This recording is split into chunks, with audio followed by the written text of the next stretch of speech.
Hello everyone, সবাই কেমন আছেন? আশা করছি সবাই অনেক ভালো আছেন। তো অনেক দিন ধরেই ব্লগ ভিডিও তৈরি করা হচ্ছে না সময়ের অভাবে। তো যাই হোক, একটু অসুস্থ, এই জন্যে গ্রামে চলে আসছি। আর এই সুযোগে আপনাদেরকে আমার কবুতরের ঘরগুলোর আপডেট দেওয়ার চেষ্টা করব এই ব্লগ ভিডিওতে। তো চলেন ঘুরে আসা যাক কবুতরের ঘরগুলো থেকে। তো এই যে আমার পেছনে যে কবুতরের খোপগুলো দেখতে পাচ্ছেন, এই খোপগুলোর ভিতরে কতগুলো বাচ্চা পাওয়া যায় আজকে সেটা আপনাদেরকে দেখানোর চেষ্টা করব। আরেকটি কথা বলে রাখি, সেটি হচ্ছে যে আমাদের টাঙ্গাইলের ভাষায় এই কবুতরের ঘরগুলোকে খোপ বলা হয়। এবং এই কবুতরের ঘরগুলো একটু উঁচু সাইজের করা হয় যাতে বিড়াল বা কোনো বন্য প্রাণী এই কবুতরগুলোকে আঘাত না করতে পারে বা বাচ্চাগুলোকে না খেয়ে ফেলতে পারে। এবং সেই জন্য এগুলোকে একটু উঁচু করা হয়। তো যাই হোক, চলেন আমি আপনাদেরকে আপডেট দেখাবো। আমি অনেকদিন পর আসলে গ্রামে আসছি। তো জানি না কয়টা বাচ্চা এই কবুতরের ঘরগুলোতে পাওয়া যাবে। তো চলেন একটু উপরে উঠি। এই যে আমি চেয়ার এবং টুল নিয়েছি। এখানে মই ব্যবহার করা উচিত, কিন্তু মইটি ভেঙে গেছে, এই জন্য আমরা এটা ব্যবহার করব। তো চলেন একটু উপরে যাই। তো প্রথমে আমরা এই ঘরটাতে দেখি যে কোনো বাচ্চা আছে কিনা। না, এই ঘরে কোনো বাচ্চাও নাই, কবুতর ডিমও দেয় নাই। তো তারপরের ঘরটাতে এই যে একটু ক্লোজে আসো তুমি, এখানে দেখতে পাচ্ছেন যে দুইটা ডিম নিয়ে বসে আছে কবুতর। তো ডিমগুলো একটু বের করার চেষ্টা করি, দেখি কতটুকু। একটু সাবধানে বের করতে হয় কারণ কবুতরগুলো অনেক রাগী হয় এই টাইমে। এই যে মাশাআল্লাহ, দুইটা ডিম দিয়ে ফেলছে, ডিমে তা দিচ্ছে কবুতরগুলো। আশা করি দুইটা বাচ্চায় আমরা ইনশাল্লাহ পাবো। তো যাই হোক, ওই যে কবুতর, এটা মনে হচ্ছে পায়রিটা। তো তারপর এটা রেখে দেই। এখন দেখা যাক এই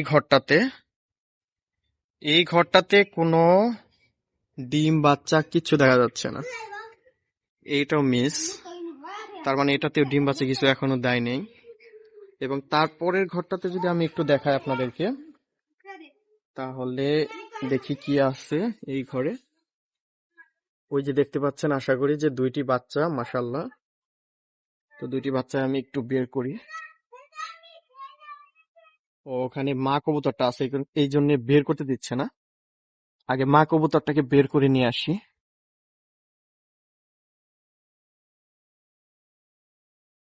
এই যে মা কবুতরটাকে বের করে আনলাম। তো একটু উপরে চলে যা তুই। এই যে আমাদের একটি বাচ্চা, এটি। দুটি বাচ্চা কখনোই সমান হবে না, একটি বাচ্চা একটু ছোট হবে আর একটি বড় হবে। তারপর আরেকটা বের করি। এই যে মাশাআল্লাহ, এই বাচ্চাটা একটু বড়। এই যে যেটি বলতেছিলাম যে কবুতরের দুটি বাচ্চা কখনোই সমান সমান হবে না, একটু একটু ছোট বড় হবে।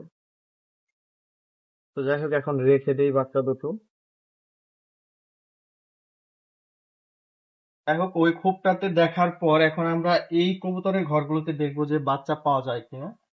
তো ফার্স্ট খোপে একটু হাত দিয়ে আমি, দেখা যাচ্ছে দুইটা বাচ্চা। বাচ্চাগুলো মাশাআল্লাহ বড় বড় সাইজের হয়ে গেছে। আপনাদেরকে একটু কাছে রেখে, একটু কাছে আনো তো। এই বাচ্চাগুলো একদম খাবার জন্য উপযোগী হয়ে গেছে, ঠিক আছে।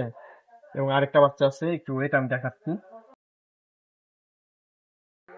এই যে দুইটা দুই রকমের কালার হয়েছে। এবং এটার কারণ হচ্ছে যে এটার বাবা মা দুইটা কালারিং এ মিল ছিল না, সেই জন্য দুইটা বাচ্চা দুই রকম কালার হয়েছে। এই জন্য আপনারা যদি মানে দেখার সৌন্দর্যের জন্য যদি কবুতর পুষে থাকেন, তাহলে অবশ্যই বাচ্চার মা এবং বাবার কালারিং সেম কোয়ালিটির রাখার চেষ্টা করবেন, তাতে বাচ্চা দুইটার কালার অ্যাকুরেট পাবেন। এখানে মনে হচ্ছে যে একটি বাচ্চা হয়েছে। এখানে আর বাচ্চা নাই, এই যে একটি বাচ্চা হয়েছে। এবং একটি বাচ্চা যেই ঘরে হবে কবুতরের, সেই বাচ্চাটা অনেক স্বাস্থ্য সবল হবে। তো যাই হোক বন্ধুরা, এই ছিল আমার কবুতরের ঘরগুলো লাস্ট আপডেট। আসলে আমি এখন গ্রামে থাকি না, আর এই জন্যে আমার বাবা মা এতটা টেক কেয়ার করতে পারে না। দ্যাটস ওয়াই এতটা বাচ্চা এখন আর পাওয়া যায় না। তো যাই হোক বন্ধুরা, পরবর্তী ভিডিও দেখার জন্য অবশ্যই আমার পাশে থাকবেন এবং ভিডিওটি ভালো লাগলে একটি শেয়ার করে দেবেন।